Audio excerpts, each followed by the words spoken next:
You're here! Finally! Is something wrong? Monsieur Neurvalette and Lady Farina, they seem to have gotten into a dispute. Please go see for yourself.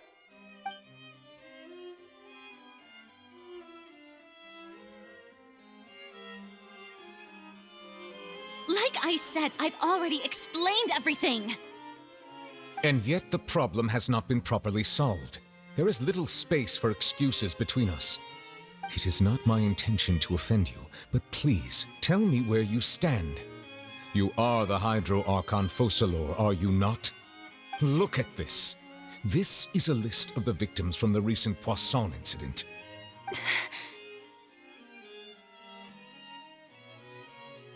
You mean... they're all... We did not arrive in time to avert this disaster, and I will not have it happen again. I will say this once more. You must tell me everything you know. Yesterday, I found 3 stone slates in some ancient ruins near Poisson. Do you know anything about those? Seriously? You're questioning me like this is a court case now. I don't know anything about that.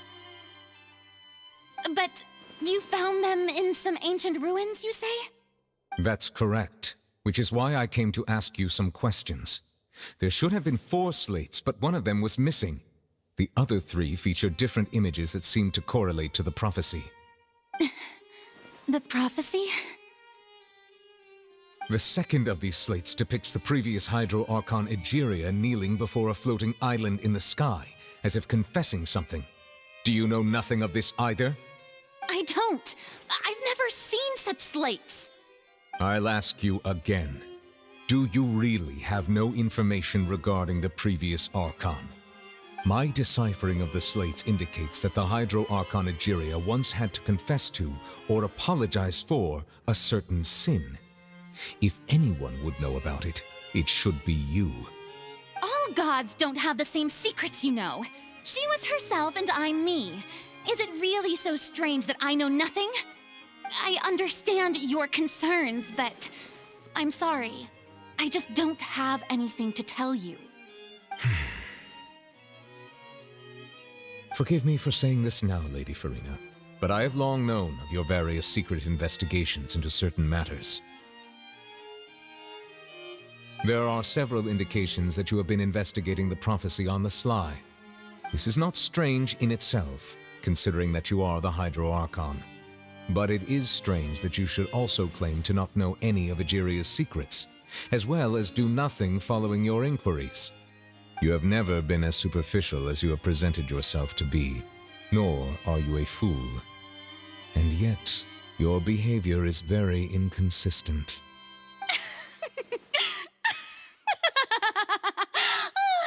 So you've been watching me all this time, have you?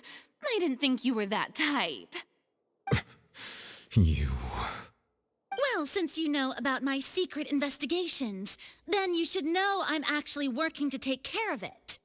There's no point questioning or suspecting me. You're the Eudix, but you're still my subordinate. You should be following my lead. Just trust in me, your Archon, and do as I say. Never mind whether you can truly convince yourself to or not. It'll all turn out fine. That's all I have to say. We do not discuss this matter again. Oh, the opera's about to start. Toodles!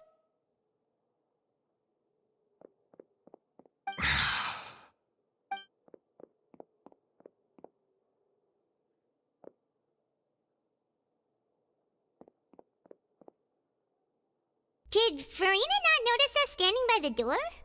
Wonder what's up with her. She was smiling. She didn't seem in the mood to care if we were listening in or not. I assume you've been outside for a while now? Oh, you noticed. Seems Farina didn't even realize we were here. She was in a great panic, though I cannot discern the reason. Our discussion reached impasses time and again, a state of affairs that we cannot allow to continue. Still, I do not understand. Dialogue is the basis for understanding, so why did she keep refusing to engage?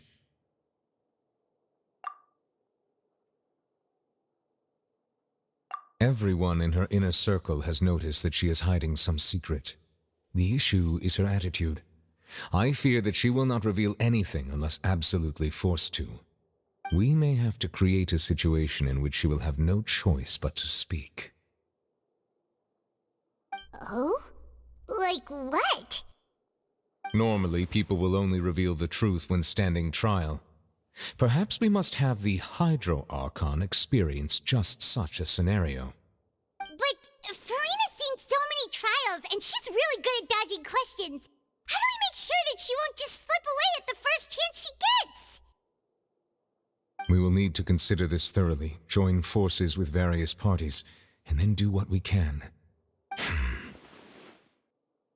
If at all possible, I would prefer to recuse myself from this affair, but we must prevent the prophecy from coming to pass. This may be cruel to her, but all Fontaine is in crisis. The information a god possesses is too precious, and so we must take a chance on this. But who will lend us their aid to do such a thing?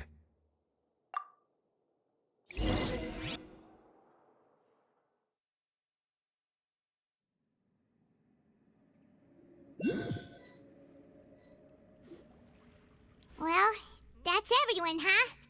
Speaking of which, it was pretty smart of you to think of hiding here. Poisson was just involved in a disaster, so it's presently devoid of people. That naturally makes it the best choice. And here you are drinking tea like it's the most natural thing in the world, huh? That's what families should do. Sit and enjoy a leisurely time together. It's nice to enjoy tea here, you know? Care for a cup? Lend me your ears, everyone. Or perhaps one of you might like to start us off. How about you, friend? Me? No, I don't think I can. Then how about you, good sir? I fear that I will cause the mood on this boat to become as somber as it is in court. Well then, I guess we're lucky we've got a local like me to organize things. Wonderful, the spotlight at last. I guess I'll be facilitating things from here. That was a little long-winded, don't you think? Oh, you might be right. Anyway, to cut to the chase, our friend here, the Traveler, has brought us together to discuss something. As for what that is, well, let's start by saying that we'll be pooling our efforts together to create a series of traps. Oh, how intriguing. Well, it's just an expression, really. One that I just learned from Chlorand, and used on the spot. So, let's invite her to explain in detail. A round of applause, please. Huh? Didn't you say that you would be facilitating this? Oh, come now. Your work doesn't involve much public speaking, right? This is a good chance to practice. You might even pick up some fancy oratory tricks to impress your boss with in the future. I see. And what does my boss say? He is glad that you consider him your boss. Do go on.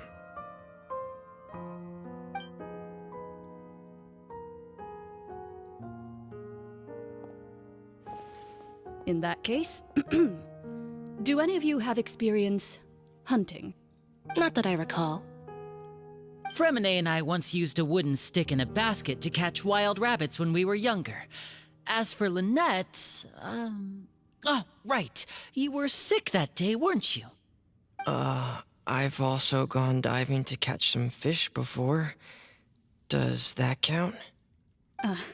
I'm afraid not. You may or may not have heard, but Fontaine once played host to a group known as the Marechaussee Hunters. Though that was their name, they did not hunt animals, but rather various monsters left behind by the ancient dynasty of King Remus. Today, Fontaine's monster population has already thinned greatly, so the hunters have blended back into society, taking up arms in other lines of work. They even left a unique methodology of hunting in their wake. A trap comprises of the following components: bait, a trigger, and a containment device. Sometimes a lethal implement will also be necessary to deal with the prey. So, if we were to build a trap together, right now, what would you choose to build it with? For me, I would prefer something basket-shaped. Pigeons and rabbits will see the bait and naturally enter the snare. Our line of work requires a deft hand, and we're some of the best in the industry, so you can count on our techniques. You used some of those techniques while moving the people of Poisson, didn't you? My subordinates mentioned that you even performed some magic for the bawling children. Yes, and I even managed to gather some intelligence in the meantime. I'm quite the multitasker if I do say so myself. I'm afraid I can't claim that as my strong suit. I prefer more stable methods, like placing bait in the water and waiting for the fish to come within reach. That's the kind of method I would count on. Calm and steady. Exactly the kind of person who would catch loads of fish. And I can be their assistant.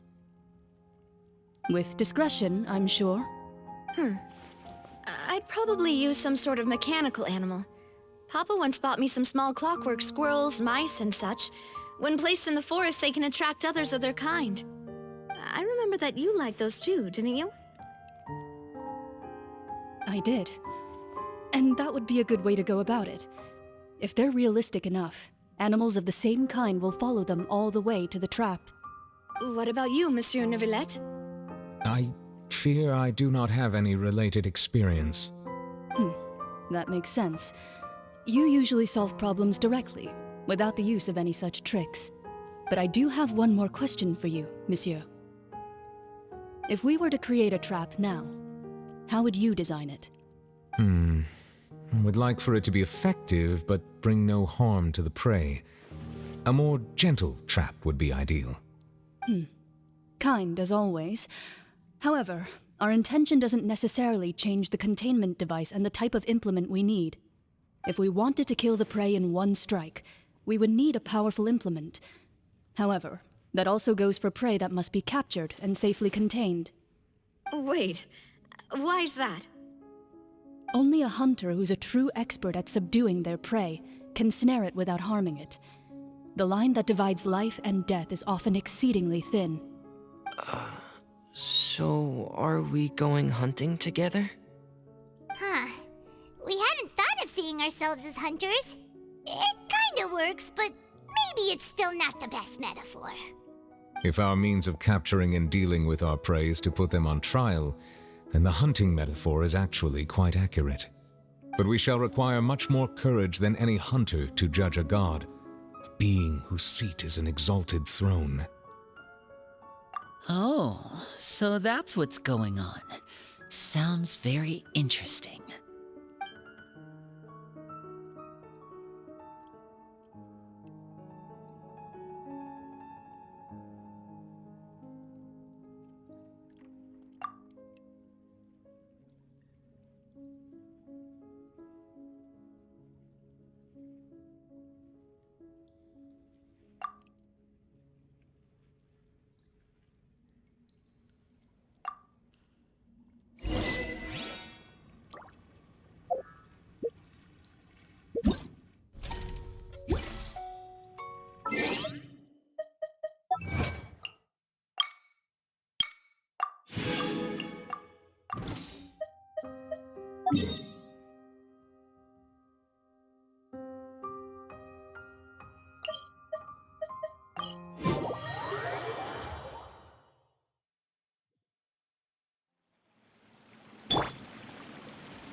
It's been a tough few days, hasn't it? So much has been happening.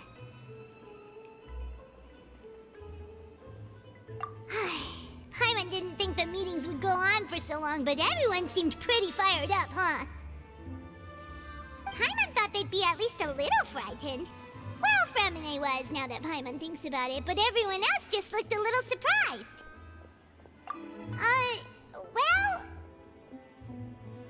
It's hard to say. Paimon doesn't have any experience with this sort of thing. But with you around, Paimon sure will do great. After all, you're the most reliable person in the world, aren't you? Did you just pour some tea? Paimon didn't notice you doing that at all. Then what's that? Paimon's never seen that cup before.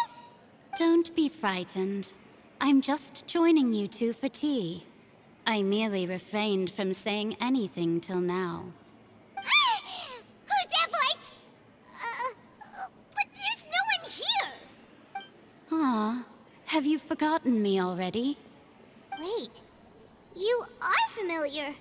You're the voice we heard from the sky in Semerых. The voice from the sky, I fear that description is wrong. Though, not completely wrong. You're feeling lost now, just as you were feeling previously. I sensed that confusion and thus came to you. Guiding people is an irresistible hobby of mine, after all. Consider me a passerby, just accepting a commission from my friend's disciple on a whim.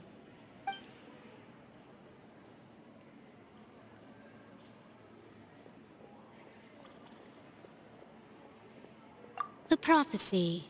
Yes, what has been prophesied will be fulfilled. You may view such things as the history of the future. What? Then is there any way we can stop it? I believe you have witnessed a failed attempt with your own eyes. Can everything in Teyvat so easily be changed? Ah, so you've caught on. Just as prophecies are usually only the future as seen from the perspectives of the gods, could things be happening in hidden corners where the gods' gaze does not fall? Are the things that you shall see different from the fate that the gods perceive?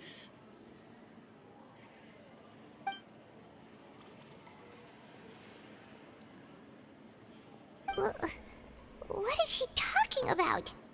It all sounds really impressive and important and stuff, but it also sounds kind of scary.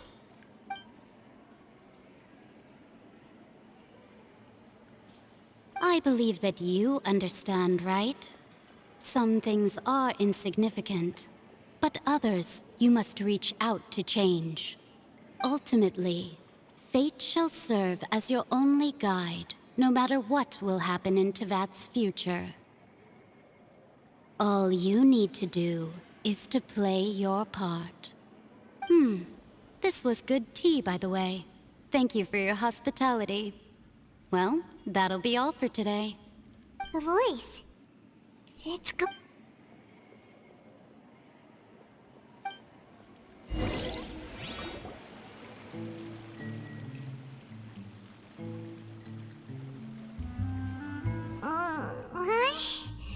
I want to hear someone talking. All right, coming. Hey, it's you who's getting lazy, okay? Well, I see I've walked in on some lively banter. Mona! Fine, just fine. I went to take part in that Steambird panel. It turned out to be more interesting than I expected. Not all Fontanians are pessimistic about this. One journalist mentioned that sitting around and waiting for the end to come would be wrong, and that they should make their own rescue preparations. I agreed, so we had a brief chat with her. Did she have pink hair by any chance? Why, yes, it was Charlotte. You remember her, right? That daredevil journalist? I'm in full support of her view. Prophecies are very important, but how can people allow their lives to be commandeered by just a few words? That's right! Paimon's glad to hear something sensible for once. Ah, yes. About what we had discussed before. I did try, but I'm afraid I couldn't reach the old hag. I'll try again tonight, but I wouldn't get your hopes up. Huh?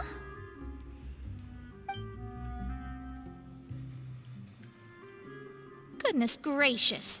Are you serious? She said that even the god's gaze has blind spots. Pretty bold if you ask Paimon. Most people would believe the gods to be all-knowing, right? The Hexen Circle members are certainly anything but ordinary. As for the mage named N, the old hag has mentioned her a few times. She said that N's sense of direction is incredible, and that she loves guiding those who are lost. But I've never met her, and if she were still alive, she'd be... Well, suffice it to say that the hag's at least a few hundred now, and N's been around for longer than that. Whoa. The Hexen Circle sounds like a scary group. But they must really stay in shape to live so long. Their abilities alone are pretty terrifying. If she came to see you personally, then the problem you're facing must truly be of great importance. Well, it's not like Paimon could understand anything she said. Yes, she was quite cryptic, but I suspect she means that there is still a way to turn things around. She didn't say when or what that would be, though, so... Perhaps it is something that you cannot know right now.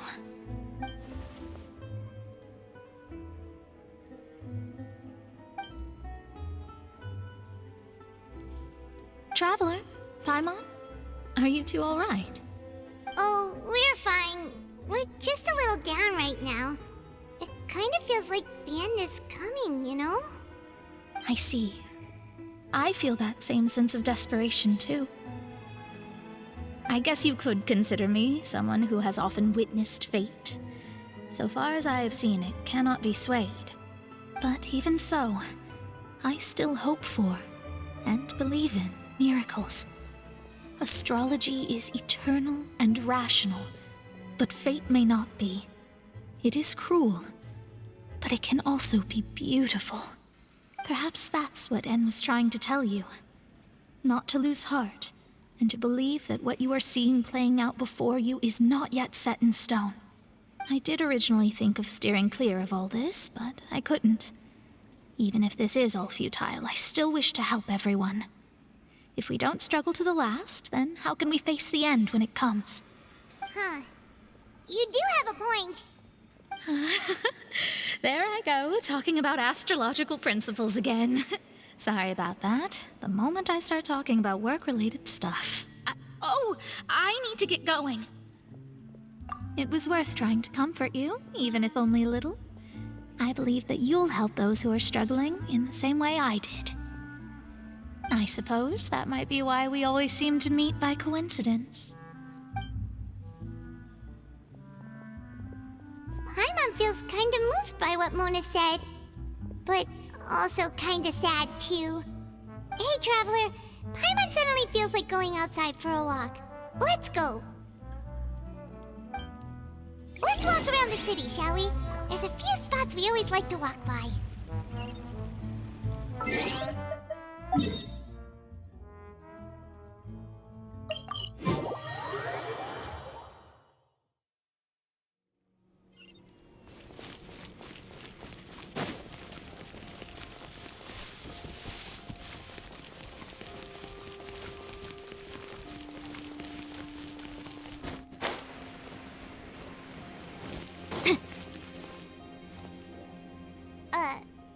Huh? Our names are written in this newspaper. Let Paimon see. The underwater stronghold, the Fortress of Meripede, has continued in its noble autonomy, but that does not mean that others cannot interact with it. My recent attempts to enter the fortress bore little fruit. Huh. Guess Charlotte still hasn't given up on that. Thus, did an Outlander friend become the focus of this report, a blonde adventurer with their white fairy, legends trailing in their wake. It is said that this mysterious traveler once visited the underwater fortress. So while the fortress's interior remains a mystery behind closed doors, do not fear, for the tales of the traveler contains surprises in spades. Journalist Charlotte's biggest scoop yet, the Traveler's Trail, World Walker. Huh. Charlotte took so many awesome photos of us and we never even noticed her. She hasn't been able to get a hold of anything at the fortress, so since we're easier to find, she's using us as the subject matter instead? Ugh, seriously?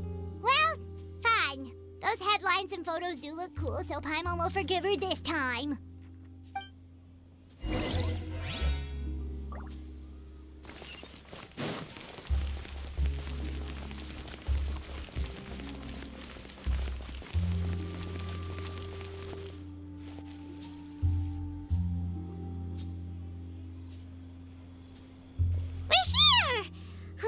Paimon's hungry. Should we go in and get something to eat?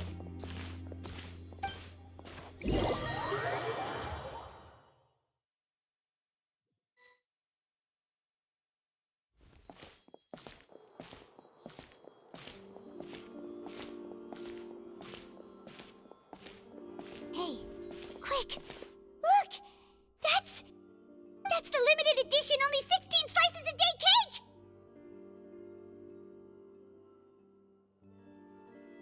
It was so delicious the last time we tried it! Despite the tense situation we were in, let's give it another go! I'm sure it'll be great!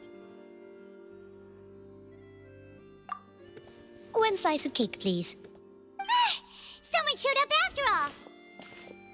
Oh, wait, you're the one from the Palais Mermonia. Oh, are you here to buy cake too? It seems Monsieur Nervalette was right. You really can eat. Wait, did he really say something like that? That's right. Even he has his own preferences when it comes to food. As for me, I love the cake and coffee here. Do you come here often? Usually every day. Every day? It's part of my daily schedule, apart from work. I shall have my cake and coffee. Then what if someone told you one day that this place would be closing soon, and you wouldn't get to eat cake here anymore? What would you think? But why would it close? Well, Paimon doesn't know either, but maybe the waters will rise tomorrow. You know, like in the prophecy. Oh, the prophecy. To be honest, I haven't paid much attention to that. No, still, even if there'd be no more cake tomorrow, that wouldn't keep me from having some today. No, it's the same for eating in general. You might not be able to eat tomorrow, but if you can do so today, then you should carry on. That's what people call living, you know. Huh. Don't be sad. Excuse me, could I have 2 more slices of cake to go? These 2 slices are for you. Sijuin said that this kind of expression you're making is what humans call being sad. Oh, you know Sijuin? I sure do. She was born before me, and she sometimes comes to the surface to teach us things about humans. She said that humans are creatures that are saddened easily, yes, and you can only lift their spirits by feeding them delicious food. So please try the cakes here. I've got something else to do, so I'll be going now. You two try to stay in a good mood after eating, all right? Bye.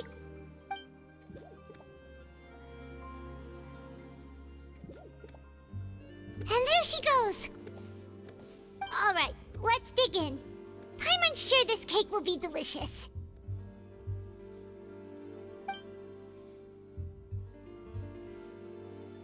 It's more delicious than last time! And the flavor gets even better with a sip of tea. It sure would be nice if we could come again tomorrow. Sure would be nice if we could always eat delicious food here.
office. Let's go look for Charlotte and have a chat.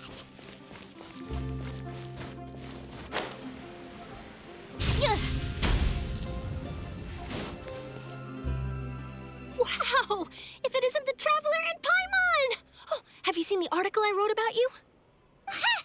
You've got some nerve! You just used us to make some quick mora! Oh, you needn't worry about that. I heard that you were in Poisson some time back, so I sent you a letter to discuss just that. It appears you didn't receive it, though. It's all right, though. I've set aside the amount intended for you. I've even set the table with some food. Really? Oh, you're the best! You're almost a little too easy to win over, Paimon. If I were a journalist with ulterior motives, you'd be in trouble now, you know. Oh, Paimon knows you're not like that. Still, what brings you here all of a sudden? Were you looking for me? When Mona mentioned you, we thought of coming to see you at work. I see. It seems you've already bumped into Mona here in Fontaine. So she mentioned me? What did she say? She said that you're a real daredevil of a journalist. Nice. In which case, can this daredevil journalist dare to request an exclusive interview with the legendary Traveler and Paimon? Huh? So your article in the paper today doesn't count? Oh, of course it doesn't. That was more like live photography. What I'd like to do is dive deeper and ask you to talk about the things you've seen and experienced. Yeah, are we even qualified enough? Why not? If I say you're worth an interview, then you're worth it. But not right now, of course. I'll need a few days to prepare. Oh, in that case, we'll just chat when you have the time then? Oh, so that's a yes? Ooh, splendid! I'll tell the editor-in-chief immediately. I'll have to apply for lighting, a venue, some props, and... Whew, so much to get done now. Talk to you later. Wait, Charlotte, Paimon's still got a question for you. And what's that? If, just for example, Fontaine were to be flooded tomorrow, what would you do today? Huh, that's the prophecy you're talking about, isn't it? I mean, I do hear about it often, but I've never once thought that the day could be tomorrow. If you're seriously asking, then I might try and think of a way to leave Fontaine. Oh, but I'm still a journalist first and foremost.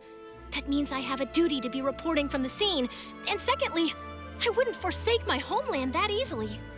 From what I've seen, most people don't know what they'd do should the worst come to pass. In truth, it might be better just to behave like normal rather than worry over such an end. So in all likelihood, I'd probably still be prepping at the office for that interview of ours. I know what you're thinking. That sounds a bit sad, but I've always believed that it's best to do what you enjoy. Just think about it. If this nation really were to be suddenly destroyed tomorrow, but I still successfully finish an exclusive interview with a truly unique person, then the story I would wind up writing would truly be timeless. And then do you know what I'd do? Well, I'd write that story, send it for printing, and use messenger pigeons to get copies out to the various nations as soon as possible. I'm not a dreamer, nor am I a workaholic, but I do love my job, and I'd be proud of leaving such an article behind. I guess you could say that I was born to be a journalist. But anyway, that's my answer. And on that note, I'll get back to my preparations. That's so nice. All of a sudden, Paimon actually kinda envies her. Anyway, let's go and take a look at the sea, shall we?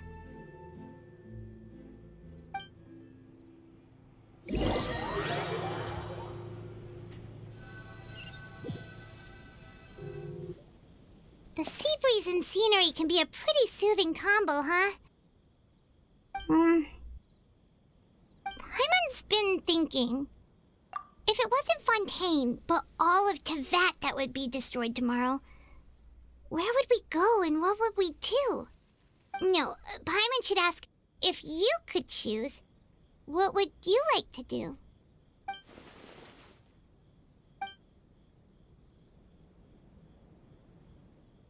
We've always been moving to the next destination, so we haven't spent much time thinking about these kinds of things.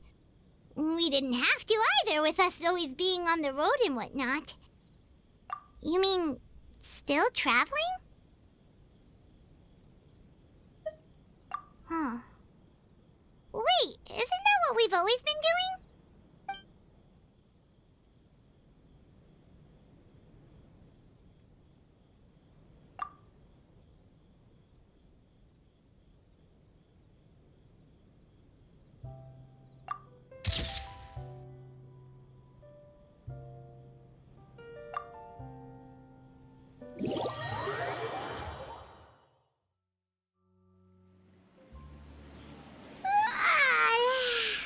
Feels like you'll grow mold if you stay here long enough. But it's still better than the Fortress of Mirapede, that's for sure. It's not only damp there, but salty too.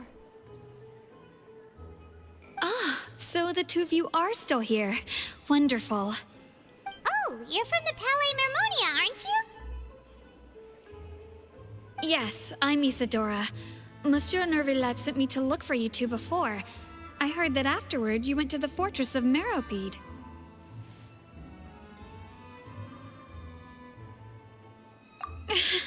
Not at all. I'm well aware that you're friends of his. Actually, I'm here to pass along a message from him. Yes, inside the Opera House. The Maréchaussée Phantom has declared the incident a small-scale riot. A riot? Well, that said, I don't personally think it was that serious. Lady Farina was watching a performance at the Opera House, and while she was resting during an intermission, some other audience members suddenly started harassing her, loudly accusing her of doing nothing about the prophecy crisis. And before she could respond, others started to join in. The crowd continued to grow, and protests against the Hydro Archon started to break out. So people have started to put the blame on Farina. Guess they finally found an outlet for the pressure they've been under due to the prophecy. I agree. People will naturally rely on gods, as is customary. But the moment people feel threatened, gods are also the first to be blamed. So what happened after that? Is Farina okay? Seeing that the situation was spiraling out of control and that further argument was pointless, she claimed that she'd gotten tired of this and left in a hurry. The Maréchaussée Phantom had their hands full maintaining order and did not catch where Lady Farina had gone. Only when things had stabilized did we realize that she had gone missing. So, you mean she's still missing? That's right. The Maréchaussée has dispatched many people to search for her, but we don't have any leads yet. That said, I don't think there's much to worry about. She is a god after all. Even if she were to fall into the hands of rioters, what could ordinary people do to her? Good. Monsieur Nervillet sent me to tell you about the situation, but he didn't say anything else. Don't worry, this is more than enough to go on. Thanks for keeping us informed. Ah, is that so? Well, all right then. In that case, you two take care. I'll be heading back to the Palais now.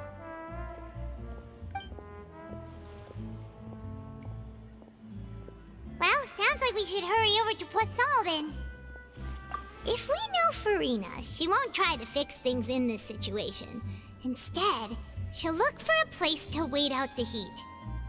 And as we also know, she may be loud and dramatic, but she doesn't have a heart of stone. When Nervillet was talking to her in the Palais Mermonia, and she heard about Poisson, she couldn't hide her sadness and remorse. It would be hard for her to ignore being accused by the public today. Paimon thinks Farina's probably taken the opportunity to slip away to Poisson and try to relieve the sense of guilt that she's feeling. Huh! Well, what do you think? Paimon knows the answer, of course, but Paimon can do the analysis to back it up, too. Cool, huh? In that case, there's not a moment to lose. Poisson, here we come!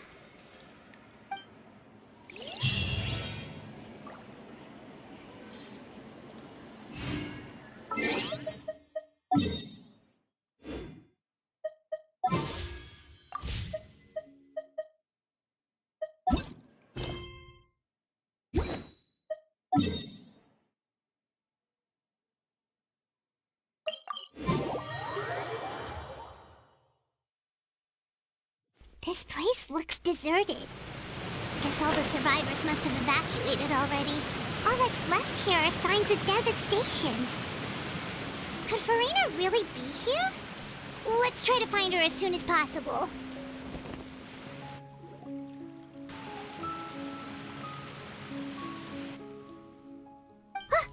That's Farina, right over there. She really is here all on her own.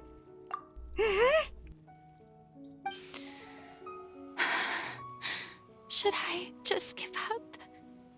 This is all meaningless. What was meant to happen did happen after all. Everyone's dead. I'm sorry. I am so sorry. Give up, Farina. There's no point in holding out. I'm sorry. But what can I even do other than to repeat meaningless apologies over and over? Who's that? Don't worry, Farina. It's just us.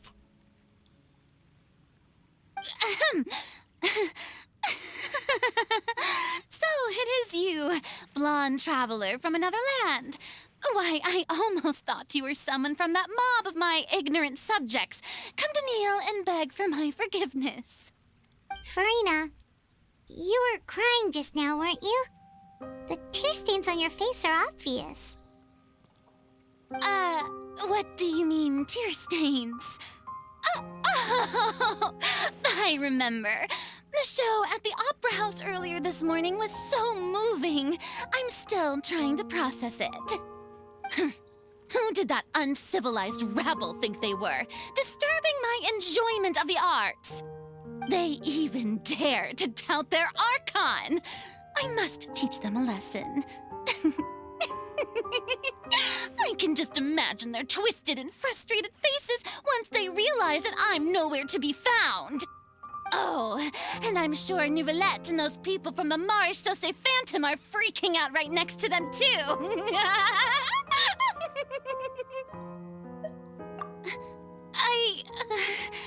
Of course not. Hey, there she is! The Hydro Archon's over there! Quick, after her! Farina, those people seem to be after you. They are? They're just some rabid fans who want to cut the line because they haven't been able to meet me in person, aren't they? That's against the rules. I can't let them get their way. Farina just ran off! Quick, we have to catch up with her!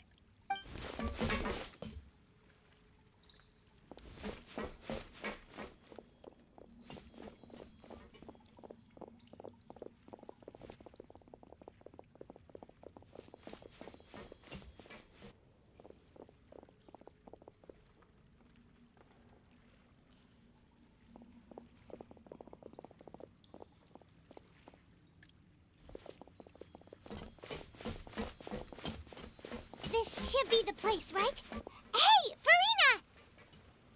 There's a good hiding spot over here. Quick, come to Paimon before the rest of them catch up to you. What is this place? Hurry, they're almost here. Fine. I suppose haste is warranted. Lead the way.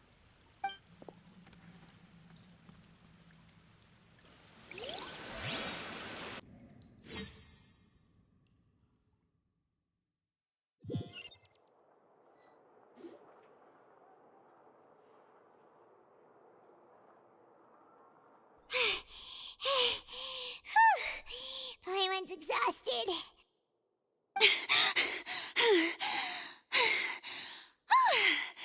I'm so tired. I totally thought they had caught me. No, I mean, I merely gave in to the sheer enthusiasm they displayed. You're right. Yep, that's a good girl.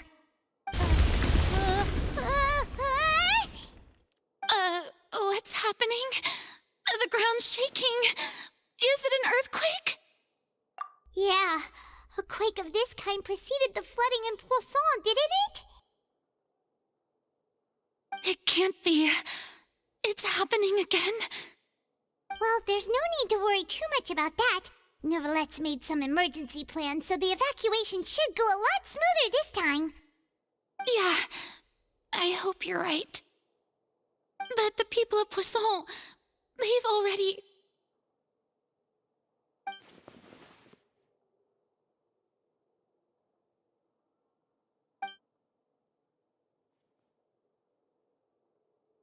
It's true.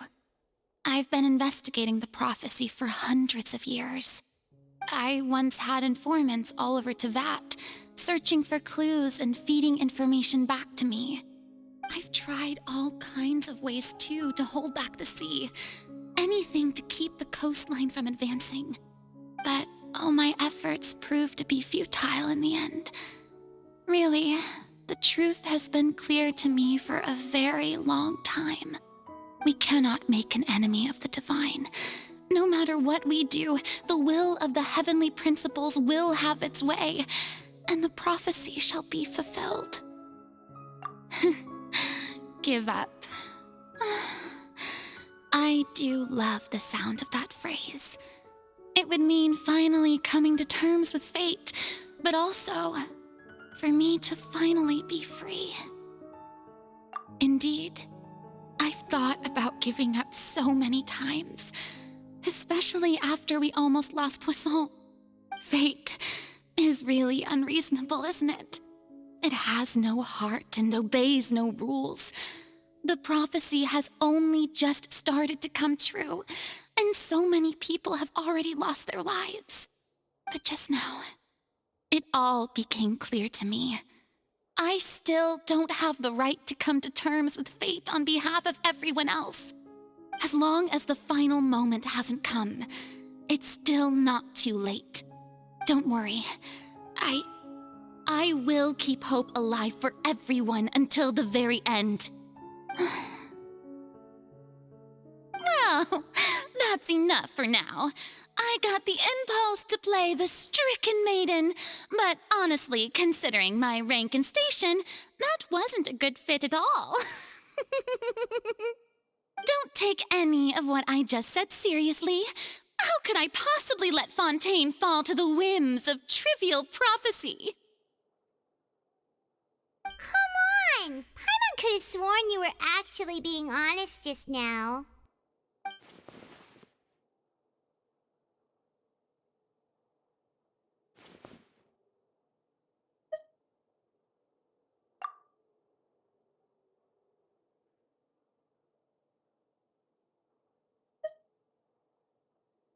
Share my burden.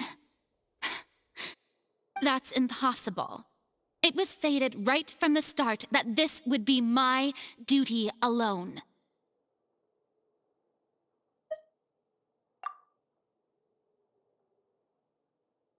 A witness.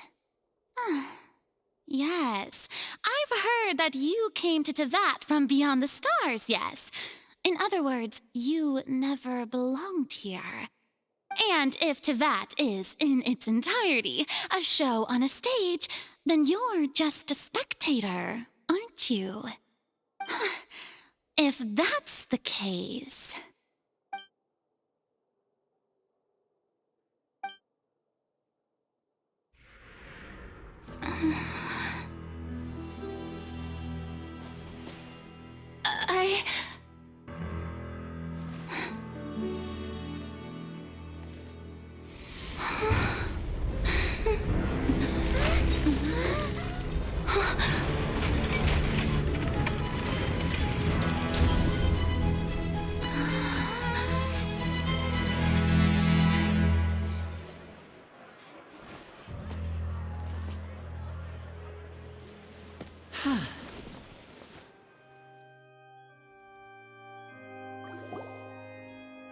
Ladies and gentlemen, this concludes my opening performance. Now, without further ado, we may proceed to the trial of our god. So So, this is what it is. Yes, you deserve praise for the effort you took to raise the dramatic stakes. Do not forget, however, that I am Fosalor, the god of justice, the embodiment of justice itself. Does it not strike you as even the least bit absurd to bring the very concept of justice to trial? May I interpret these words as your refusal to stand trial? In that case, you will have the opportunity to defend your honor through a duel. You would draw your blade against a god?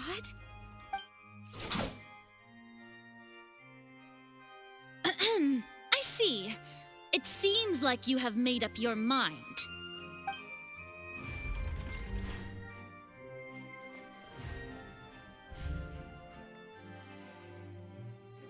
Paimon can't believe it.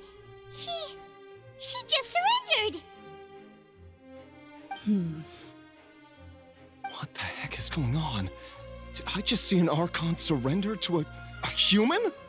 Wow, how utterly humiliating. Lady Farina, what is the meaning of this? Shh! It would seem that there has been a misunderstanding. To be clear, the raising of both hands is not always an indication of surrender. Looking for excuses again, huh? I raised my hands just now to indicate my acceptance of the trial. No duel shall be necessary. I will admit that I've been running away for a long time. I'm sorry, everyone. I was unable to protect the people of Poisson.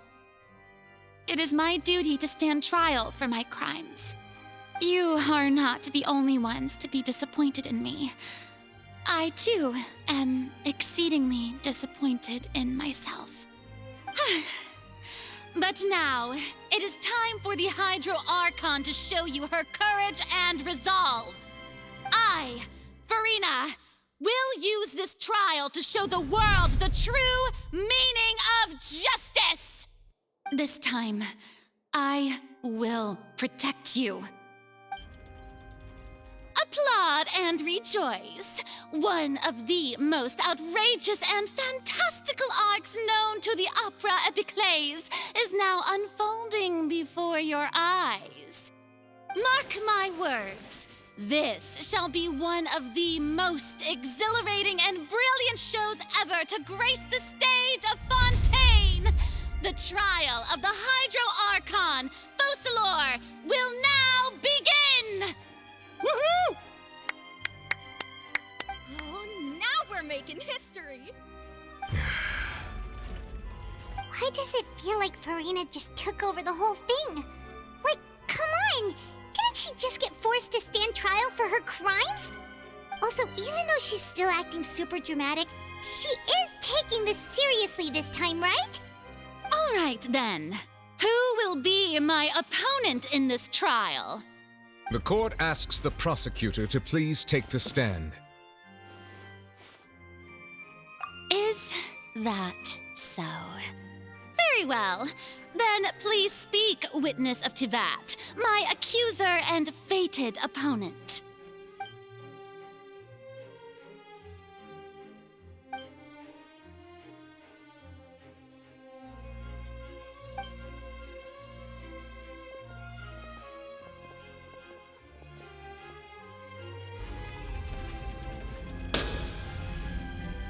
Also, please allow me to ask, as a final question before the trial begins, just how much work did you do to force me onto this stage? Well, we did do a lot of prep after the meeting that day. I can go over the tasks assigned to the Spina di Rosula, since they were rather straightforward and easy. Navia, the president of the Spina di Rosula. Most of the people who participated in the disturbance this morning were my subordinates. They changed into plain clothes and came to the Opera House as regular audience members, waiting for the perfect opportunity to incite insurrection against you. The people's resentment against their Archon has been building as more and more of the prophecy is fulfilled. A spark was all we needed to turn smoldering anger into a flame. Moreover, According to our understanding and analysis of you, when something like that occurred, you would likely flee the scene and head to Poisson by yourself. So, we arranged for a second group to lie in wait there. So, you mean the ones who scoured the settlement for me were also from the Spina? And their goal was to force you to step into the giant magic box so you may personally participate in the greatest magic performance in all of Fontanian history. That's right. That house was a magic box, rather than someone's residence. As the super ultimate version of the setup that I used when I first performed at the Opera Epiclese, the volume of the box was increased by a whole order of magnitude, and the distance it traversed was the entire gap between Poisson and Araneas. Its cargo, of course, was an Archon instead of a human. My thanks, Farina. Without your help, we could never have pulled off such an extraordinary performance. You're welcome? Of course, this performance was only made possible with Father's support. The House of the Hearth spent a massive amount of labor in Mora to pull this off. We had to select a location, construct the giant magic box, dig a tunnel, and open up a path through the water. It was a lot of work for all of us. So, in other words, the earthquake that we felt within the giant magic box was just a normal tremor from the transportation of the whole house? That's right. It wasn't a sign of another disaster to come. Then, I can guess Nervilette and Cloran's parts. You gathered a crowd, prepared a stage, and made sure that the champion duelist would be immediately ready for a fight. Also that as soon as I appeared on the stage, the trial may commence without a hitch. Am I right? Yes, that is correct. Well, Clorand, I must commend you for your courage. Only the most outstanding champion duelist in all of Fontaine would accept a duel with an Archon without flinching. Thank you. As for you, Traveler, I suppose your role was to keep me distracted with conversation once you found me in Poisson. You'd make sure that I didn't notice anything amiss before revealing yourself as my prosecutor once we'd arrived onto the stage. Oh?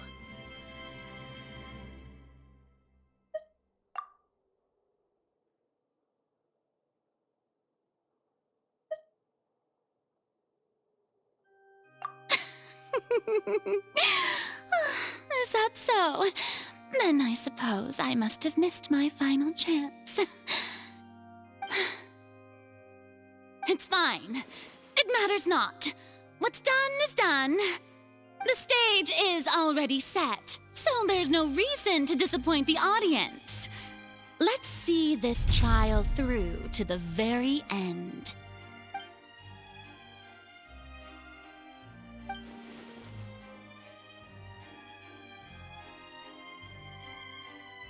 Madam Prosecutor, please allow me to pass this along. This is a document that Miss Charlotte applied for and received permission to share with you during the trial. According to her, it should speed up the proceedings. Huh? Charlotte wanted to give us something? Oh, so she's here too! Hey, Charlotte! Oh, let Paimon see. Isn't this the exclusive interview that she did with us before? So she's already finished it, huh? Wait, then that means this document is a perfect timeline of everything that's happened ever since we stepped foot in Fontaine! So in other words, we can refer to this anthology of evidence every time we want to use something from our journey as evidence for an argument! Let's quickly confirm the information in it. Just think of it as a refresher, alright? You defeated the Hydro Archon in the very first duel you took part in at the Opera House. That's one for the history books, all right. I didn't think that you'd wind up getting to the bottom of the case I'd been following all this time.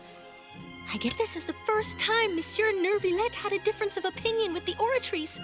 Even the Fatui Harbinger. She's an extraordinary person. Her instinct must mean something. The fortress of Mirapede was almost destroyed in a single day. That I didn't witness that scene personally will always be a source of professional regret, I think. According to Monsieur Neuvillette, both Child and that whale should have been in the primordial sea at that time. I nearly lost my awesome friend Navia. To be honest, that still gives me shivers. The words of someone as extraordinary as a witch can probably only be truly understood when something surreal happens to you.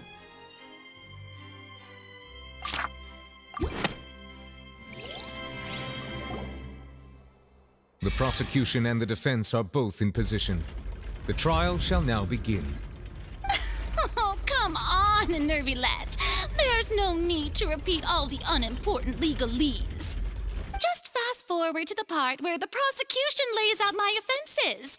As the defendant and the lead actress of this performance, I still haven't even been informed of my supposed guilt in all of this. Of course, it is only natural for humans to struggle to understand the actions of a god. However, you will need more than that to convict me of a crime.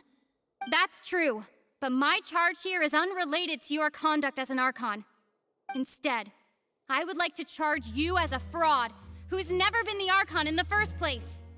Wait, what was that? Lady Farina's a fraud? Hey, I came here thinking that we were going to try the Hydro Archon for forsaking her duty, but did I hear that right? She's not our Archon at all? Charge accepted. Lady Farina, do you plead guilty to the charge? Lady Farina. I plead not guilty. How can I be guilty? There is no way that I, Focalor, otherwise known as Farina de Fontaine, a member of the Seven and the Regina of all waters, kindreds, peoples, and laws of Fontaine, could be anything other than your true Archon. Yeah, even though Lady Farina can be rather eccentric, isn't it going too far to doubt her very identity? Yeah, I've never questioned her identity either. Sure, Lady Farina can be super irresponsible, but what grounds does that prosecutor have? I have cause to believe that common sense will prevail in this case. Many of the members of the audience have known me as the Hydro Archon ever since they were born. There would be no fooling their memory. See? Even the Oratrice has decided to show me its favor. Are you sure you want to commit to a charge that will never be upheld? If you wish to drop the case, I can promise you as the God of Justice that you will not have to face trial for making a false accusation. We will treat everything that's happened as a dramatic spectacle and move on with our lives. What do you say to that? Huh. An argument with near impossible odds, huh? We have to not only refute Farina's claims, but also overturn the long-held beliefs of the people. Well, I tried to give you the chance to surrender. If you must persist, then let me ask. If you believe I'm not the Archon, then what manner of being do you think I am? And if I was not the Archon, then how did I manage to live for over 500 years?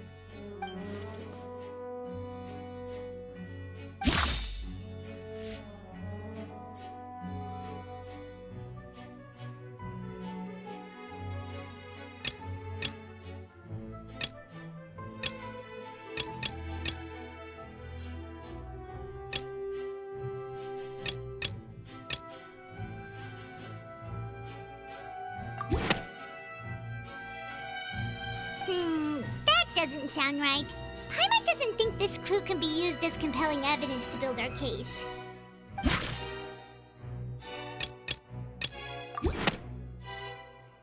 First of all, you may be a member of another long-lived race, which would allow you to naturally possess an extended lifespan. And second of all, even if that wasn't the case, there could... Who gave you that idea? Was it the knave? You'd sink so low as to use a harbinger's words against me. A curse? I once thought it possible that the aura of an Archon might naturally resemble a type of curse. But in light of this claim, perhaps what I sensed was not your divinity, but a curse after all. You sensed it too, huh, Nervalet? Lady Farina is actually a human? Well, it is true that it's extremely difficult to tell humans and gods apart just by looking at them. It's not impossible.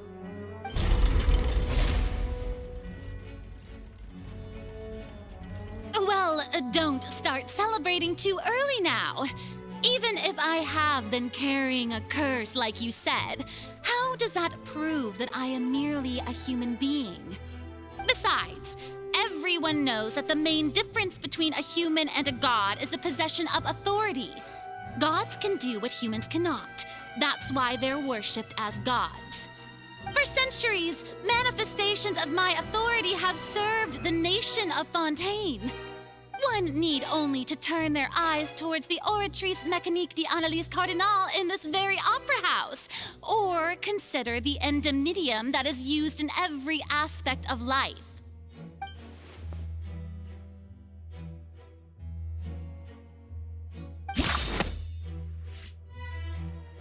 That doesn't sound right.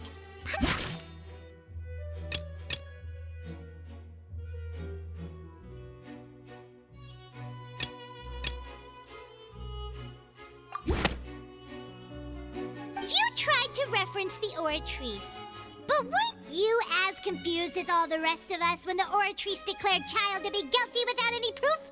Otherwise, you should have come up with a good explanation for that by now. Didn't I make myself clear at the time? The decisions of the gods are naturally difficult for humans to comprehend. There is no need to provide an explanation.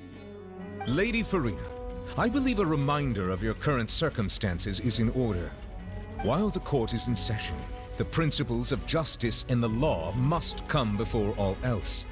While you are an Archon, you are also first and foremost the defendant in this trial. You will prove yourself unable to defend against the prosecution's charges if you continue to withhold vital information against the rules of the court. I never thought you'd use that kind of rhetoric against me. That was no trick of rhetoric, Lady Farina. I've merely reiterated the rules of the court. Rules that all should respect and follow. So, you neither knew why Child was declared guilty, nor did you understand the structure and operations of the Oratrice. Instead of having been created by you, the manifestations of authority you mentioned have been made by the real Hydro Archon, haven't they? The real Hydro Archon? Well, now you're really losing me. It is true that I did not know why the Oratrice gave out a guilty verdict that day. But the Oratrice handed out that verdict unilaterally, and it has been operating independently ever since it was first created. You can't argue that just because a divine creation is flawed, that the god behind it must also be no god at all. She's still throwing out all kinds of excuses. Seems like she's confident that we won't be able to produce proof that she has no power over the Oratrice. My power as an Archon. There are many ordinary citizens in the audience. How can I just carelessly demonstrate the formidable power of an Archon? If that poses a concern, I'm prepared to extend my protection to the audience. You don't need to go that far.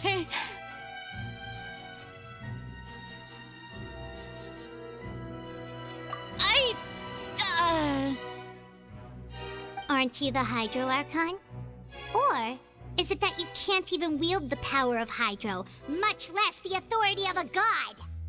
Indemnitium! Yes! It's all because of Indemnitium! All Archons derive their power from the faith of the people, and I've converted the people's faith in justice into Indemnitium! Thus did I give up all of my divine power to provide everyone with energy for their daily lives. Have you ever seen a more magnanimous god? Isn't that a huge stretch? Yeah, no matter how generous an Archon can be, how could they give up all their power? Can a god with no power even still be called a god? It seems like nobody's buying Furina's excuse. Hey, come now, everyone. Please don't stare at me as if I was a liar. I'm still the same Furina you knew, right? The one that you loved. Shouldn't you want to believe in me? Please? You've got to believe me. If what the prosecutor said is true, she really has committed a grave offense. Did she deceive all of us? And all of our parents and grandparents too? And all of our ancestors? Ever since they were born? Enough. That's enough. Tell me then, if I'm not the real Hydro Archon, then who is? If you have no evidence of another Hydro Archon's existence, nor can you find anyone who can back up their claim to be such, then what grounds have you to say that I'm not actually the real deal? Wow, she came up with yet another argument. How can we refute her now? Seems like...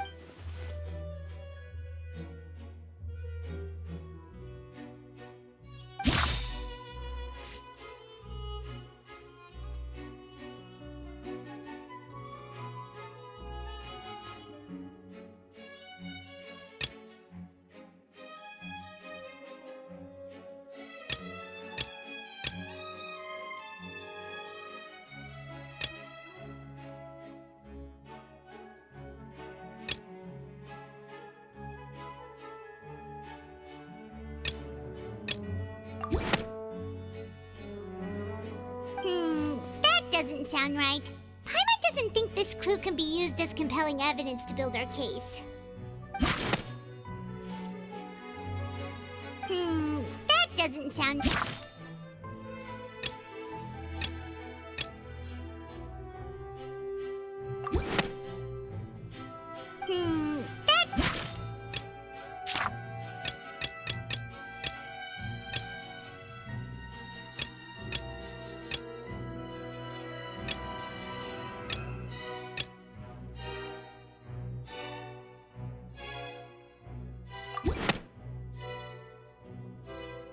It has been established that all Fontanians can dissolve in water from the primordial sea.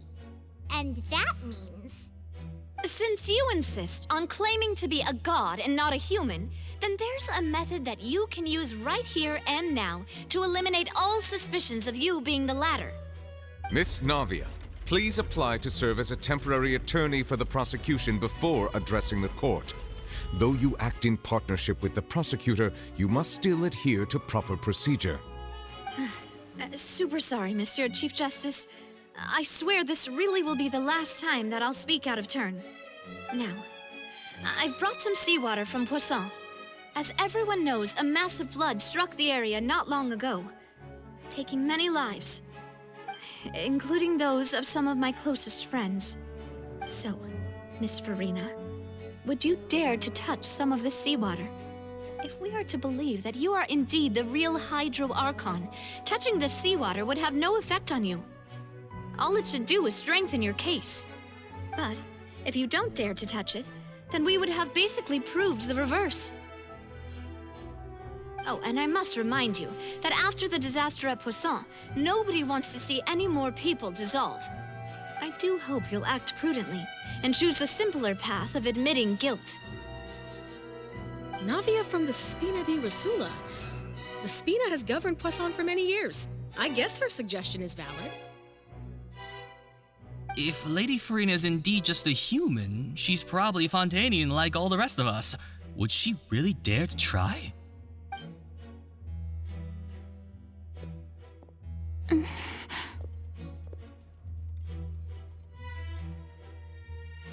Lady Furina, this test has been unilaterally proposed by the prosecution. As it falls outside the realm of standard court proceedings, you possess the right to decline participation. Well, of course he had to tell her that. But refusing to participate is basically the same as a confession of guilt. She's just staring at the water without saying a single word. It really does seem like she's quite terrified of it. That could only mean... What's going on? Is she really planning to... that's not what we thought she would... Due to the inherent risk of the test, Lady Farina, you may...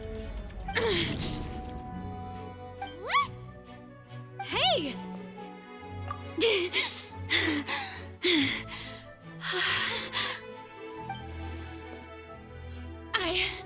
I'm fine! Look at me, everyone! My hand is still here!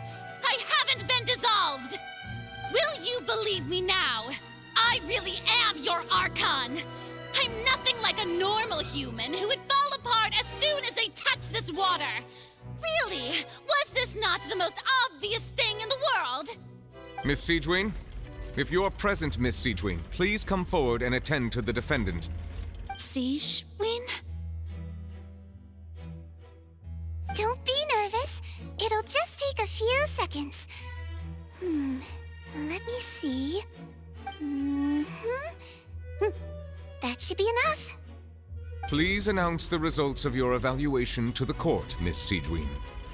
As everyone doubtlessly saw, Miss Farina was displaying symptoms of hyperventilation and flushed skin. These indicate that she was experiencing the adverse effects of exposure to primordial seawater. The extent to which she was affected is the same as other humans when exposed to primordial seawater of a similar concentration. Thank you, Miss Siegewien. Lady Farina, you may return to the defendant's stand. Oh, wait. What did she just say? I didn't get dissolved. Shouldn't that be enough to prove my innocence? Well, considering your tendency to run from your problems, we did originally prepare a direct sample of the seawater around Poisson. However, after extensive discussion, we exchanged it for a sample that is not concentrated enough to dissolve an actual human. After all, on the off chance that something entirely unexpected might occur, we don't want anyone else to lose their life to the sea. Yeah, so out of regard for Farina's life, you secured a low-concentration sample and asked the head nurse to serve as an expert witness. It's a great thing that the direct sample wasn't actually used. Farina could have... I can't believe... you...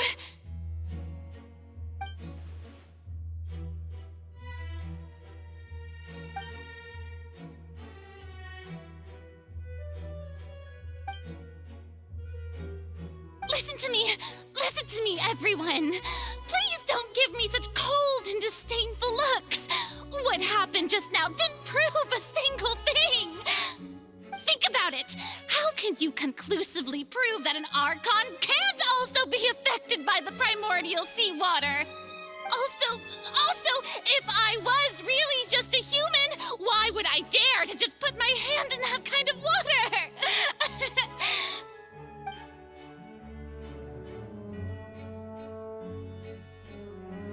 Please, everyone, anyone, just listen to me. I swear, I really am your Archon.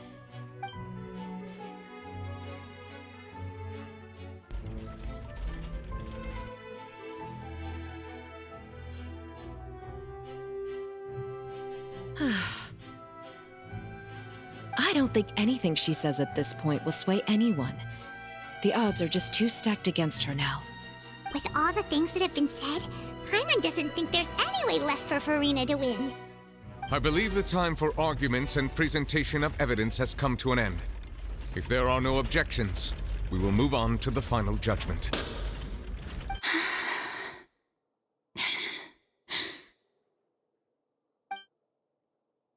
I don't think anything she says at this point will sway anyone. She's too stacked against her now.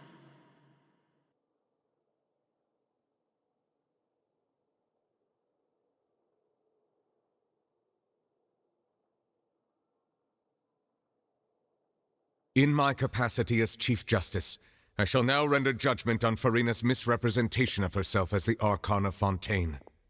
As a human who knowingly deceived her fellow citizens, Farina is guilty.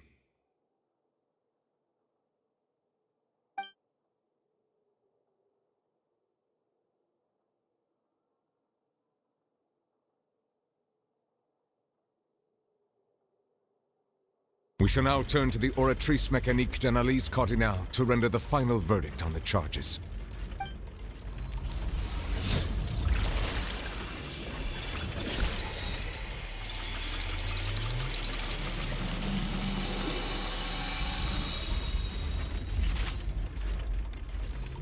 According to the judgment of the Oratrice Mécanique d'Analyse Cardinale, Farina is... Well, what's wrong? What's the Oratrice's verdict? No, the Oratrice also displays a guilty verdict. Isn't that correct then? However, the exact wording of the verdict is thus: the Hydro Archon, guilty, to be punished via the death sentence.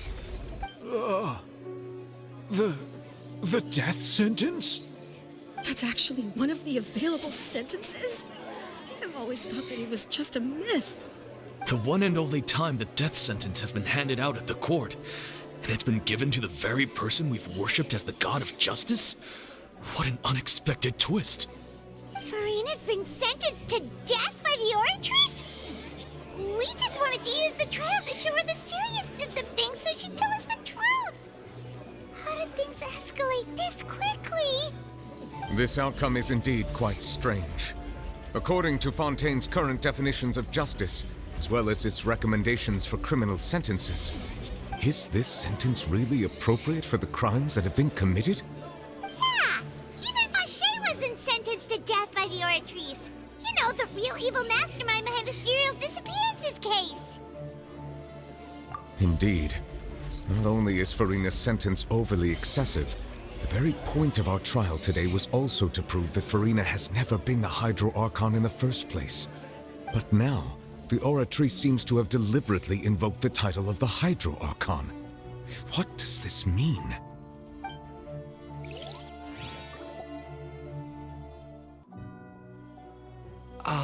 Excuse me, if I may interrupt. Is the trial still going? Fremine! You finally made it. I assume this means you've completed your mission? Mm-hmm.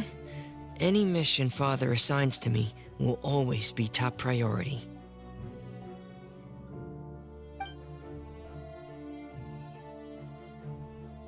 Is that the first prophecy slate?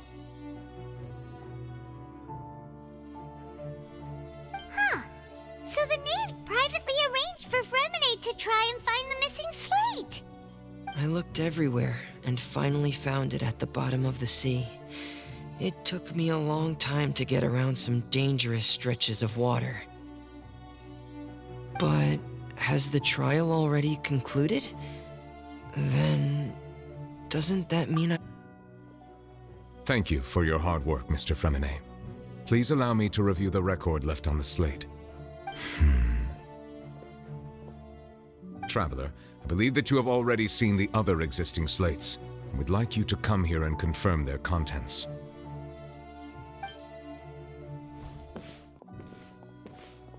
Huh?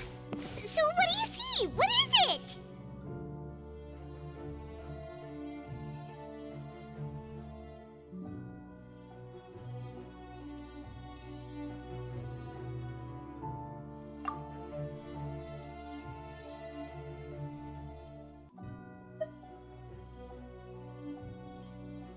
I believe I have now made sense of the Hydro Archon's crime. It has to do with Fontaine's lost history. Huh? Isn't the Hydro Archon just guilty of deceiving her people? Oh, wait, no, that's Farina, and we've already proven that she's not the Hydro Archon. So when you say Hydro Archon, Do you mean the real Hydro Archon we've been kinda talking about? In truth, everything that you've encountered in Fontaine up until this point can be traced back to the contents of these stone slates. However, I'm uncertain as to how much sense they currently make to you.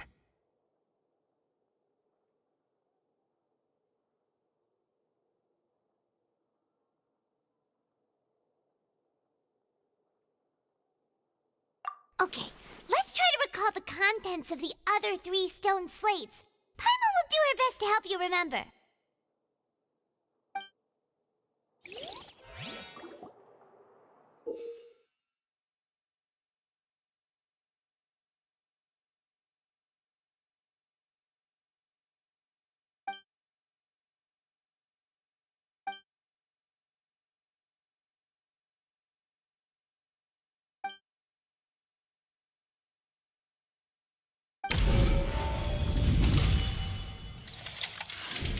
The first stone slate describes what you just said.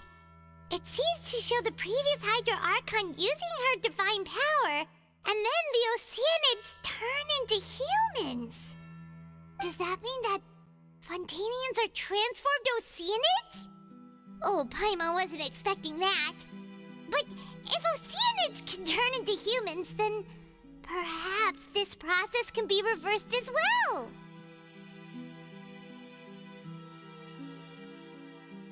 The second stone slate shows Celestia floating in the sky and the Hydro Archon and her people worshipping it together. But the heavens still brought judgment down upon them. This must be the point when the Hydro Archon and the Fontainians were branded with their original sin. Does this mean that the original sin and the Hydro Archon sin are the same thing? The third slate shows the Hydro Archon sinking into the sea surrounded by many people. That reminds Paimon, didn't we also watch that happen to someone else? Well, the fourth slate is the prophecy the Fontainians have been talking about. People dissolving into the sea, the Hydro Archon crying on her throne, and so on.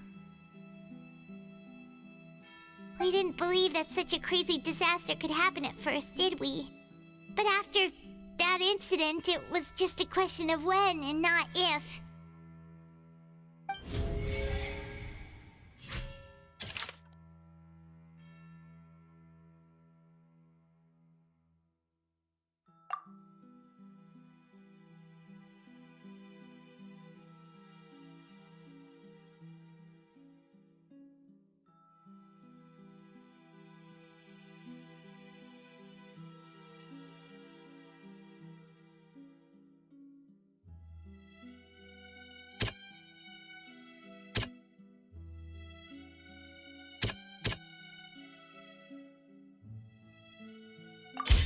We know from the case of the first stones, this might be the...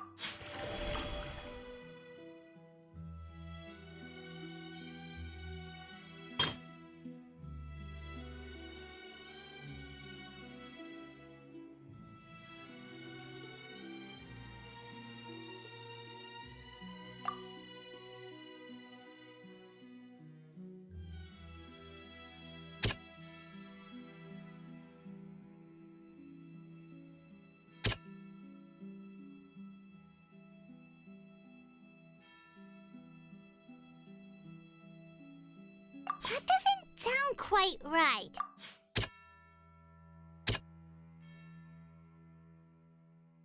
That doesn't sound quite... Perhaps what is about to take place, the true sin of the Hydro Archon that Nervilette mentioned, and the original sin cast down on the...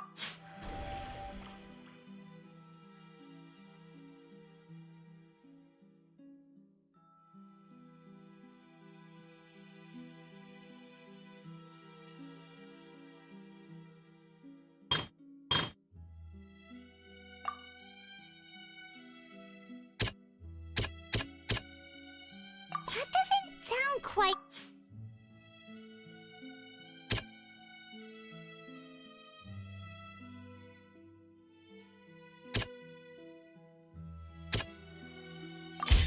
It's not as simple as falling into the sea. When Navia fell into the sea, Her consciousness was subjected to judgment. The stone slates show the people gathered around the Hydro.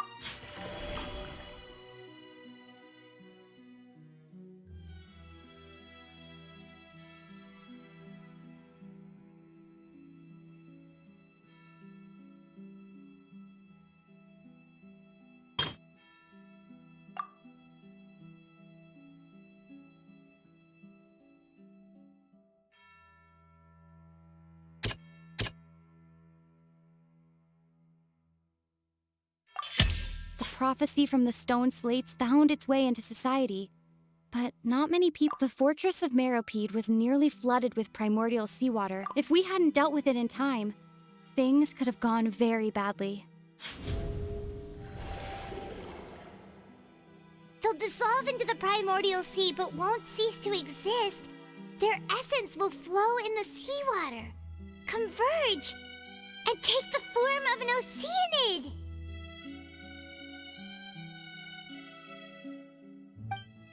The Hydro Archon was sentenced to death in court, shocking everyone present.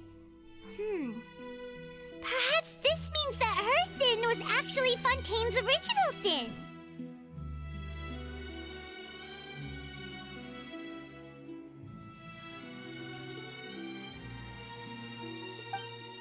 Navia fell into the water inside those ruins, and she nearly dissolved. She was surrounded by the people of Poisson in a court within her consciousness, and was forced to take part in a trial meant to make her stay.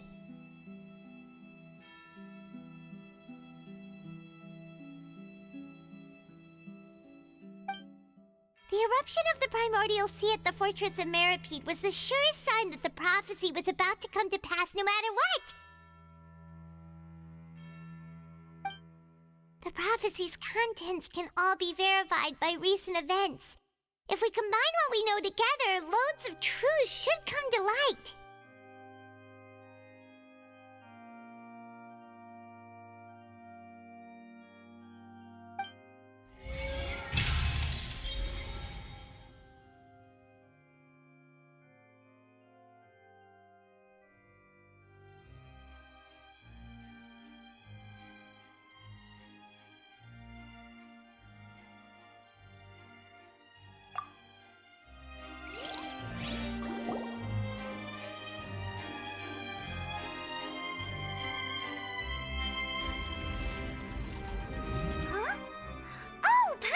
It now, so that's how you can make sense of it. But then it feels like we're going to have to share some truly shocking revelations. Let's hear them.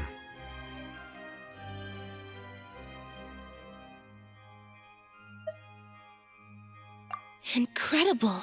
Linny, did you hear that? We're not real humans. Fontanians were originally created by the late previous Hydro Archon, with oceanids as their basis. The evidence for that can be found in how only Fontanians could dissolve in primordial seawater, and how all the girls Vacher dissolved were also turned into oceanids.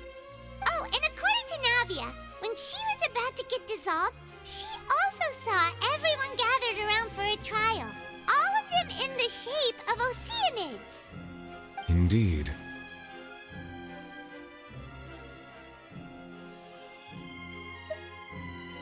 Yeah, and it follows from the content of the first slate that she probably anchored Celestia by creating humans without prior permission. That could also explain why the Oratrice judged the Hydro Archon to be guilty. It's to account for that ancient sin.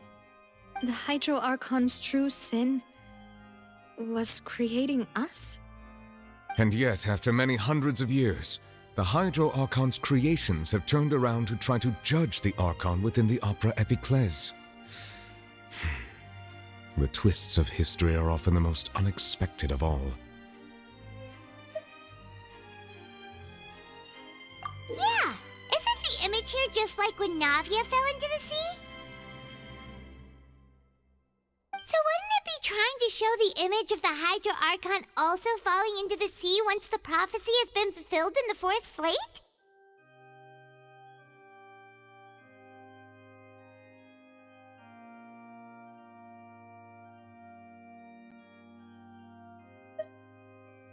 In the end, the people will all be dissolved into the waters, and only the Hydro Archon will remain weeping on her throne.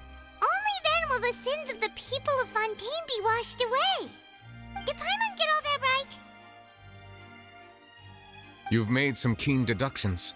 I must say, given how much you still don't know, it is impressive that you've already managed to connect so many pieces of the truth. However, while you were able to decode all the information on the slates, they've also been etched with an additional layer of hidden information using a different power source. When we were at the ruins, I tried to decipher the hidden information recorded in the slates.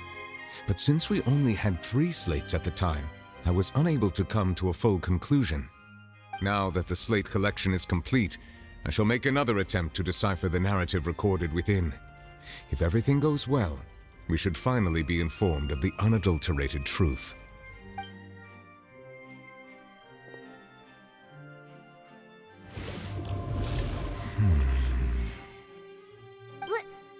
Well? Did you get it? I believe I should share this truth not only with you, but with all the people of Fontaine as well. I will try to briefly summarize it for you.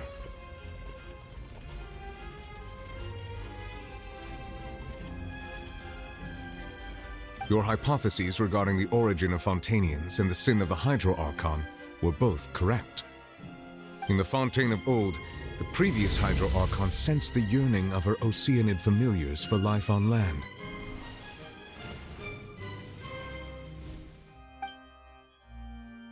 The Oceanids were enamored with the beauty and romanticism of human beings, and wishing to have those experiences for themselves, expressed to the Hydro Archon their desire to become of a similar kind. However, even though water as an element is intricately linked with the power of life, the Hydro Archon, as one of the 7, did not possess the authority to create a new form of human life. Not one to give in, she eventually found a way to create permanent humanoid bodies for her familiars by appropriating the power of this planet's primordial sea.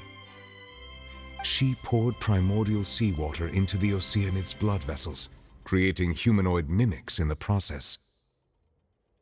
But if Fontainians were to ever come into direct contact with water from the primordial sea, the power within their bodies would escape these artificial restraints and return to the sea.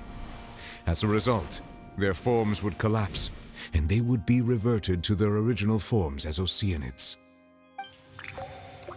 Of course, the Hydro Archon never received permission from the heavenly principles to create a new human race. And thus, the Hydro Archon and all of her creations came to shoulder the original sin of appropriating the power of the primordial sea. That is the true history of how the people of Fontaine first came into being. So we were all Oceanids before we turned into human beings?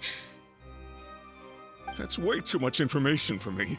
I think I'm just going to pretend that I never heard a single thing. Wait, but if that's the truth, we can't let the Hydro Archon be sentenced to death.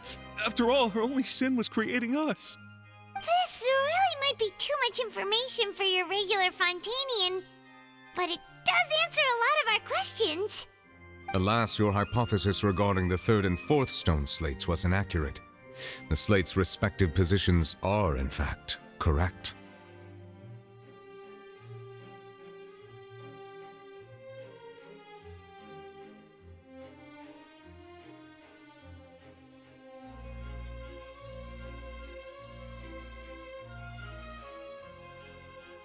A key point of the visual on the 3rd slate is how all the individuals depicted in the water are humans rather than Oceanids. They have not been dissolved, which implies that the water depicted in this slate is not water from the primordial sea. The nation of Fontaine is the nation of Hydro, as well as the nation of trials and justice. Instead of being the literal element, the water in the scene symbolizes judgment and justice. You may also recall Navia's experience. When she fell into the sea, her consciousness was surrounded by that of many others who intended to hold a trial to determine her fate. Therefore, the meaning of the 3rd slate is that the people of Fontaine shall try the Hydro Archon at the court of justice.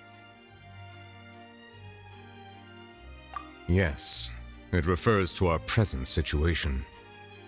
I think I'm following now. So, what you're saying is, even though we decided to put on this trial to avoid fulfilling the prophecy, in truth, everything we've done has happened exactly as the prophecy foretold. So now, it seems, we're the ones making sure it comes true. What should we do?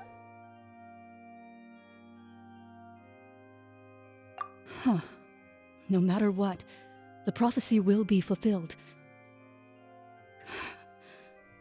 Is this what it feels like to be a prisoner of fate?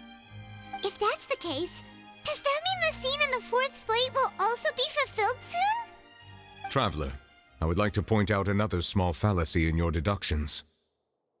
About the fourth slate, you probably thought that the eruption of primordial seawater beneath the fortress of Meripede served as the surest sign that the prophecy was about to come to pass, yes? However, I believe that rather than being a sure sign, that eruption could in fact only be a small warning of something far worse to come. As for the root cause of the catastrophe, I believe you've already encountered it once before.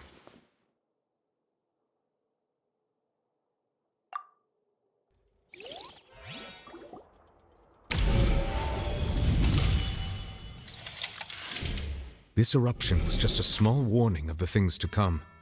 We must find the root cause of the disaster.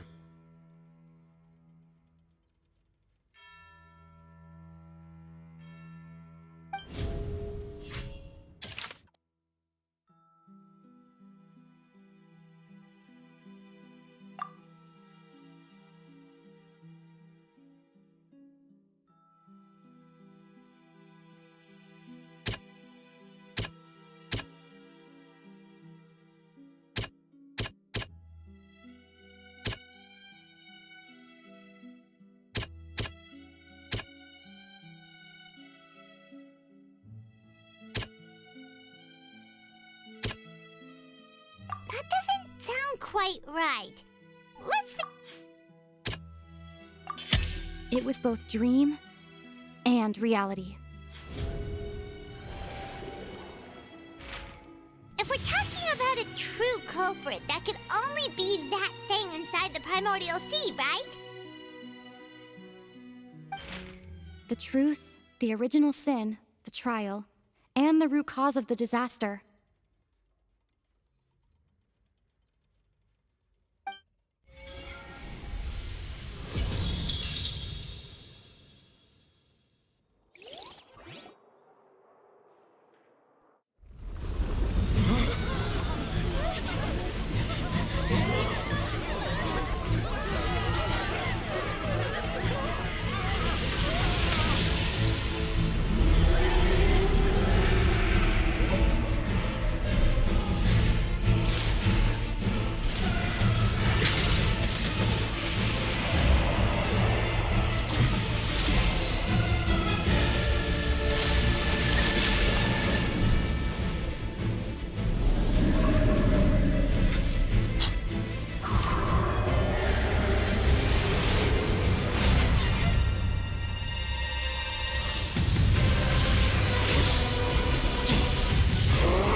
That was way too close!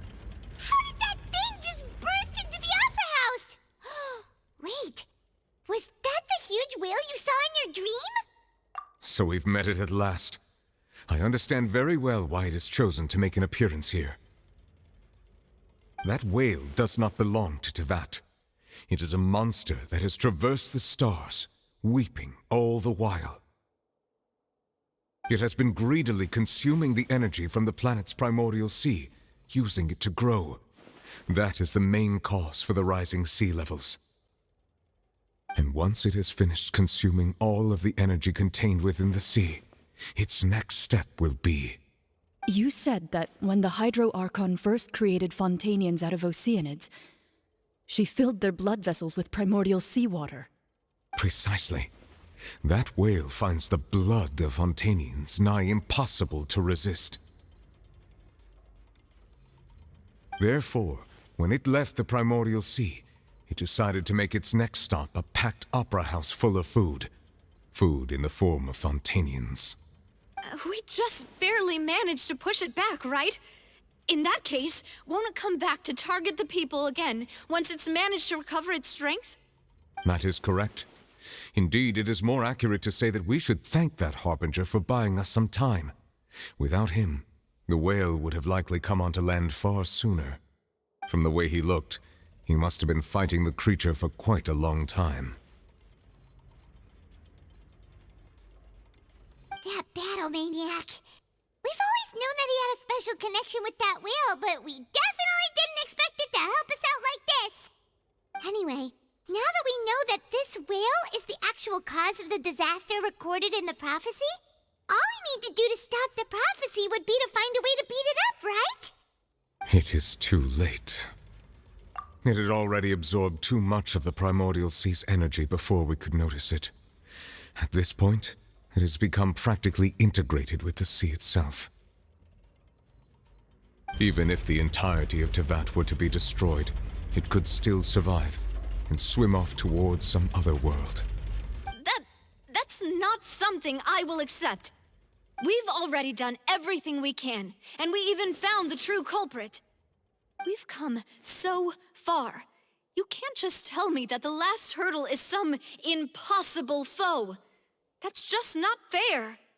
Indeed, that's not how a grand performance should end. I'll fight it to the end, no matter what. So the prophecy will be fulfilled no matter what, huh?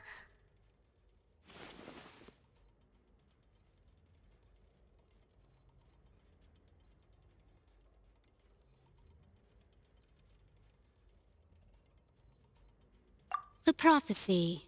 Yes, what has been prophesied will be fulfilled. You may view such things as the history of the future.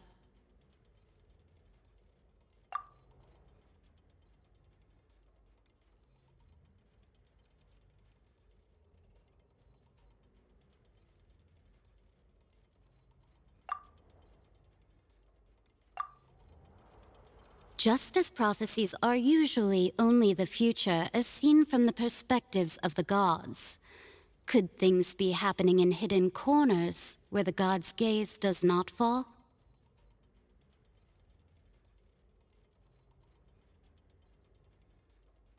Ultimately, fate shall serve as your only guide, no matter what will happen in Teyvat's future.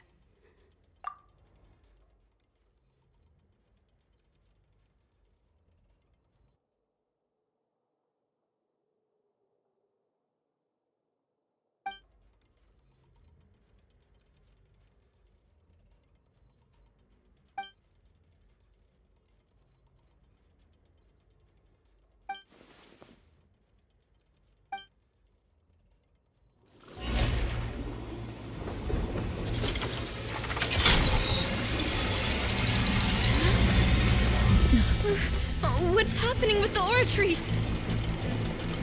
I believe it is preparing to carry out the death sentence.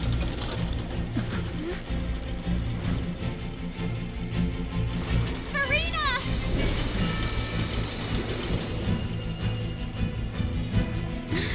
No, I still need answers.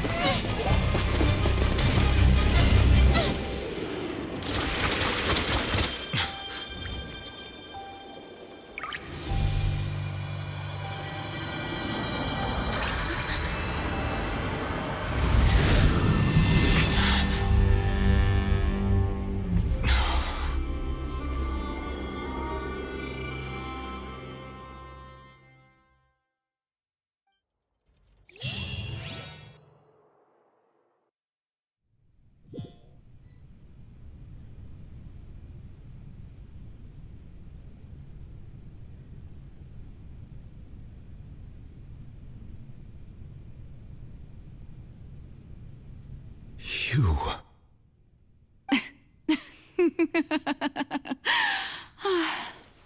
Sorry. That shocked expression on your face is just too amusing. I couldn't help myself. You are not Farina.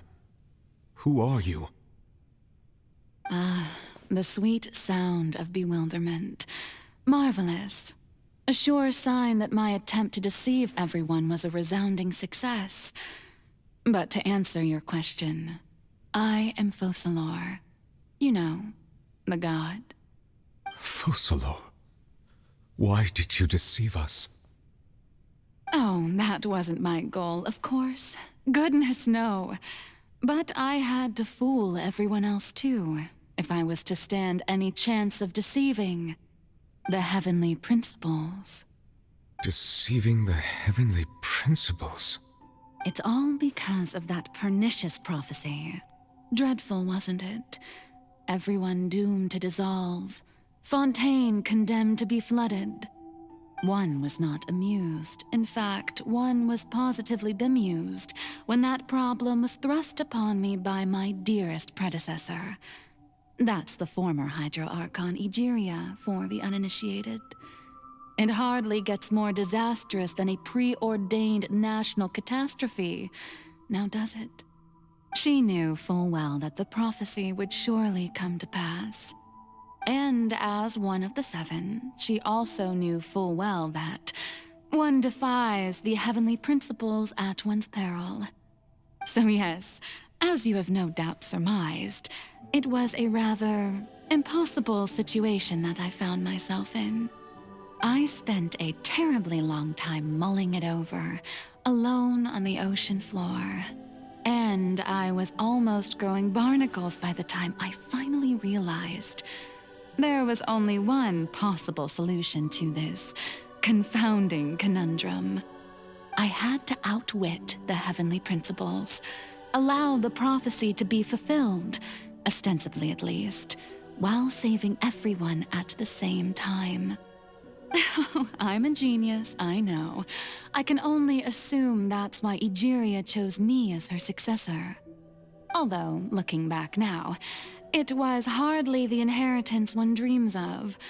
Between the task of saving the nation, the quotidian duties of the Hydro Archon, and not to mention the original sin of creating a new race of humans, I dare say she left me quite a colossal mess to clean up. But one can only play the hand one is dealt. I did not choose this, any more than I chose to be one of her Oceanid familiars. So you were also once one of the Oceanids, transformed into a human by Egeria's hand? Yes, I was. I always dreamed of becoming human. And I still do, even now. In my eyes, to be human is to be part of the greatest opera ever known. After becoming a god, I separated my divinity from my body and spirit, leaving behind only a self that was as naive and bewildered as my past self on her first day as a human being. The me you see before you now is that divinity, and the human counterpart I left behind, I named Farina. She could feel joy, sorrow, and everything in between. She could be as vain and conceited, or as meek and vulnerable as she wished. Her strengths were of a kind only a human could possess, as were her shortcomings. But in my eyes, Farina's humanity was what made her perfect. She was perfectly human in every way. The person I always wanted to be. Anyway, so then I cursed her. All part of the plan, of course. The plan to deceive the heavenly principles. Do you still remember the final scene of the prophecy? The Hydra Archon alone, weeping on her throne. In order that the prophecy might appear fulfilled, I invited Farina to be an actress, to play the part of the Hydro Archon in the prophecy. Under the curse I placed on her, so long as I, Focalor's divinity, continued to exist, she could not die. But nor was she free to live her life in the pursuit of happiness. Instead, she was forced to take the stage in the opera house, to embrace the role of leading lady, to forever play the part of the god from the prophecy, all to create a deceitful appearance of that prophecy coming to pass. I suppose now you probably understand why your court is called the Opera Epiclese. But Farina is only human, isn't she? Even though she has had a long life, her mind is no stronger than that of any other ordinary human being. I cannot begin to fathom what she has had to endure. It must have been torture for her. It has indeed. And although she is, in a sense, me in human form, I most definitely owe her an apology for it. It's been 500 years, and all along, she's been playing her part in the most unimaginably long, unbearably lonely, and agonizingly painful opera of all time.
Oh, who permitted you to come onto the stage? Now, I understand your admiration for my august self, but I must ask you to keep to the rules. All right. It is not my intent to reprimand you. There is no need to state your name. Just be off with you. Do not distract me from my performance. Oh, do not jest. Can you not feel it? I am Focalor. The eyes of countless Fontanians are upon me. I must, at all times, display the utmost elegance and nobility.